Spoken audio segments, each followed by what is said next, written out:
Hello guys, এটা আমার first blog. আর আজকে ছিল আমার ভাইয়ের বার্থডে, তো আমি আর বুনু মিলে ভাইয়ের জন্য একটা ছোট্ট সারপ্রাইজ রেখেছিলাম, কারণ 12টার পরে সেই সারপ্রাইজটা তাকে দেবো। জানি না কেমন লাগবে সারপ্রাইজটা, তো কিছু জিনিস নিয়ে চলে এসেছিলাম ডেকোরেশনের জন্য।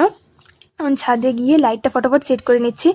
লাইটটা সেট করা খুবই টাফ ছিল, তাও আমি ট্রাই করে ফাইনালি লাইটটা সেট করে নিয়েছি। এখন হ্যাপি বার্থডে লেখাটা হচ্ছে দেখাই যাচ্ছিল না ব্ল্যাক আর গোল্ডেনের জন্য লাইটে, সো হোয়াইট কালার দিয়ে আমি আর বুনু মিলে এটাকে পেন্ট করে ফেললাম। এখন ভালোই লাগছে, লেখাটাও দেখা যাচ্ছে।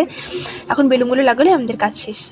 সো বেলুনগুলো এখন লাগিয়ে নেব আমরা, কারণ সময় খুবই কম আছে, ভাই চলে আসবে একটু পরেই, 12টা বাজার কয়েক মিনিট বাকি। সো বেলুনগুলো লাগিয়ে নিয়েছি, আর একটু বাকি আছে, এখনও পুরোপুরি লাগানো হয়নি, ডেকোরেশনও হয়নি। জানি না সময়ের মধ্যে করতে পারবো কি পারবো না। এখন ফাইনালি ডেকোরেশন হয়ে গিয়েছে, এখন আমরা এগুলো পরিষ্কার করে ঝাড়ু দিয়ে দিচ্ছি। ভাইয়ের আসার টাইম হয়ে গেছে, ঝাড়ু দিয়ে পরিষ্কার করে টেবিলটা ডেকোরেশন করে নিচ্ছি। এখন চলে আসবে ভাই, খুবই এক্সাইটেড, জানি না ভাইয়ের কেমন লাগবে। এখন ভাইকে নিয়ে আসছি।